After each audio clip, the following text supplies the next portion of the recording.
Joining us now, NBC's Chloe Melas outside the courthouse in Lower Manhattan. Lisa Rubin, MSNBC legal correspondent, is with us as well. So, Chloe, you're down at the courthouse. What are we expecting to learn about these charges today? Hey there, Jose. Well, in about 30 minutes, we're going to hear from the U.S. Attorney's Office. They're going to be holding a press conference right down the street. And according to Mark Agnifilo, one of the attorneys for Sean Diddy Combs, who you just saw moments ago speaking to reporters outside of the courthouse, he had said that Combs was actually inside. He's waiting to be arraigned. We still don't have a time for that. I just want to say, look, I'm holding the indictment right here. And they talk about how Combs' alleged abuse was verbal, emotional, physical, sexual, and it goes on to talk about these freak-offs, these sex parties where Sean Combs allegedly manipulated women to be a part of these highly orchestrated sexual performances with also commercial sex workers that he allegedly flew from out of the country and also within the United States across state lines. And also, it wasn't just female sex workers, it was male sex workers as well. They claimed that Sean Combs would also videotape these sex workers and use it as blackmail against them to continue to keep them either silenced and afraid, and also would sometimes withhold payment. They talk about kidnapping, arson. There's a litany of accusations in here. And again, it will be interesting to see what authorities say at this press conference. Remember, NBC News was first to report that over the summer, a grand jury was hearing evidence from alleged accusers, and that also, remember, his homes were raided both in Florida and in California, and this was last spring. And, you know, at the time, NBC News reported that they seized cell phones, they seized guns. They talk about those guns, those AR-15s with some of the serial numbers scratched off on them. And again, Combs, he's denying all of the accusations against him. And, you know, I just want to point out that damning video, the surveillance video of Sean Diddy Combs beating up Cassandra Cassie Ventura, his girlfriend at the time, who filed a sweeping civil suit against him last year, in which at the time he denied ever being possible to actually engage in physical violence. And then that surveillance video came out showing him beating up Cassie at a hotel in 2016, and he had to walk back his initial denial and then apologize, which he claimed was a one-off incident. But it's not a one-off incident, according to federal authorities, who claim that this behavior went on for years and that he uses businesses to allegedly hide his behavior for decades. Jose? Yeah, and Lisa, you know, when one reads this indictment, these 14 pages, I mean, I'm just wondering what stuck out to you as being the most significant one of all of these charges? Jose, that's a very difficult question to answer because on each and every one of these 14 pages, I think I gasped at the severity of the charges here. Mark Agnifilo, the attorney that Chloe was just referring to, said earlier today that his client is an imperfect person. But if a jury were to find that Sean Combs engaged in any one of these three charges, he'd be far beyond imperfect. He'd be a person that we would all agree was grotesque and a monster for engaging in some of these behaviors. I think what stood out to me is how long Sean Combs was able to conceal the alleged behavior here through a variety of coercive techniques that span the gamut from the use of guns, plying his victims with drugs with respect to those freak-offs that Chloe was referring to, the fact that there were commercial sex workers involved here that were allegedly trafficked both across state lines but also internationally, the fact that there is video evidence because Sean Combs allegedly videoed these freak-offs and used them to intimidate his victims, essentially saying, look at what I have against you. I have videotapes of you engaging in sex acts with commercial sex workers. And the other thing that really stands out to me here, Jose, is the involvement of a panoply of unnamed people in and around Sean Combs' life, whether as personal assistants or security personnel, people who are high-ranking executives in his businesses. There are a lot of people here who are and could be accountable for the way in which they facilitated this abuse and conspired with him to make it happen.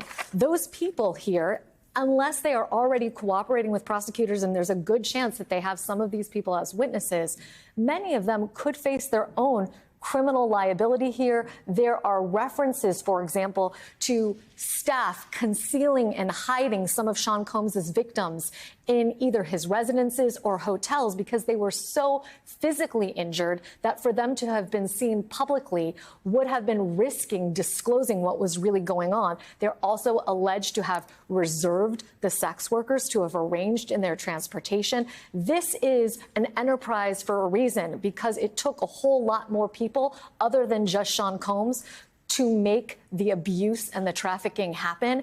And we should continue to watch to see who is participating in the U.S. Attorney's Office's investigation and who might even face some charges here alongside Sean Combs. There are a bunch of people here looking at this 14-page instrument who should be nervous across the city or perhaps in other locations like Los Angeles and Miami. Jose? Yeah, and Lisa, I mean, and let me just go to the fourth point brought up on just page 2 of this indictment. It says physical abuse by Sean Combs, the defendant, was recurrent and widely known on numerous occasions from at least in or about 2009 and continuing for years. Combs assaulted women by, among other things, striking, punching, dragging, throwing objects at, and kicking them. These assaults were at times witnessed by others, and then, of course, they include that Los Angeles hotel videotape of March of 2016. Lisa, this is, as you say, possibly involving a whole slew of people. Absolutely. And I just want to be very clear about differentiating between witnessing conduct and being a part of an alleged criminal enterprise. Just simply being a bystander to this doesn't make somebody a participant in the criminal enterprise. But actively taking steps to conspire with the head of an enterprise is what's being alleged here, that these people, for example, at Sean Combs' encouragement and direction, did things like reserve hotel rooms, kidnap and conceal certain of his victims, obtain drugs and or IV fluids that were used to essentially sustain and rehydrate them after these freak-offs, which were, as Chloe described them, sex parties or sex marathons that in some cases lasted for days and imposed real physical injury and harm to some of the women who were involved, who were drugged throughout it. That takes the active participation, not just the knowledge and witnessing of other people. And so, as I said earlier, there must be a number of people in Sean Combs' life, whether they are personal assistants or security personnel, people who work at Bad Boy Entertainment or others of his businesses, that were directly involved here.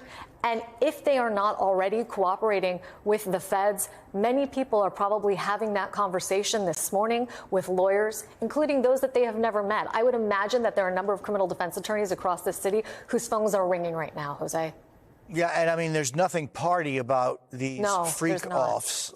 If this is, again, proven to be something that actually existed, and they may have existed over and over again. And, Lisa, the indictment also alleges that during these freak-offs, Combs distributed a variety of controlled substances to the victims, in part to keep the victims obedient and compliant. Sometimes unbeknownst to the victims, Combs kept videos he filmed of the victims engaging in sex acts with commercial sex workers. With the reference to these videos that Combs apparently kept, what does it say about the potential evidence prosecutors have in their possession?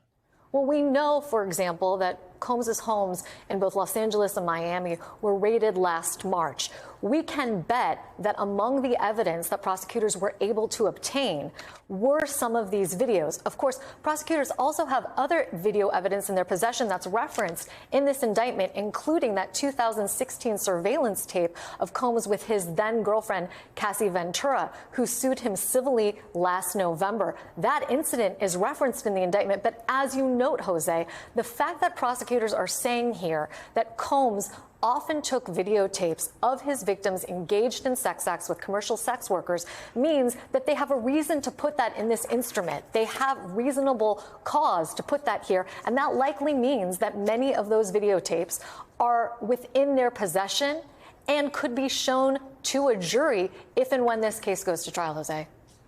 As Lisa, there's also the issue here, as I'm looking at page 7 and 8.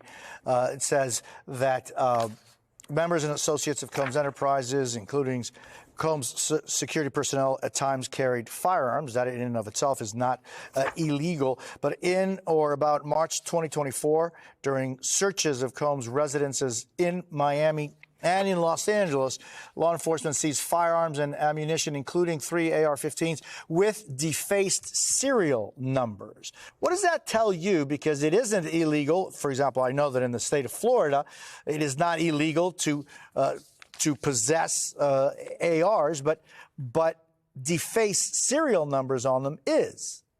Yeah, and the fact that these weapons were found in his possession proves to me that they are trying to elude or evade detection, that these weapons were likely purchased on a black market. And, you know, Jose, the very presence of guns in this indictment is something that differentiates it from some of sort of the other major sex predation, if not trafficking, cases that we've seen over the last few years. I'm thinking namely of Jeffrey Epstein and Harvey Weinstein.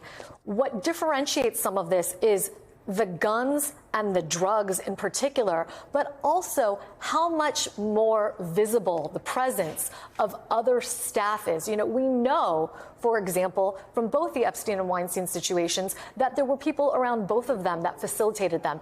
And yet, for the most part, with the exception of Ghislaine Maxwell, most of those people were never held to account, criminally or otherwise. This is the Southern District of New York in stating that there was a criminal conspiracy here, making it absolutely transparent.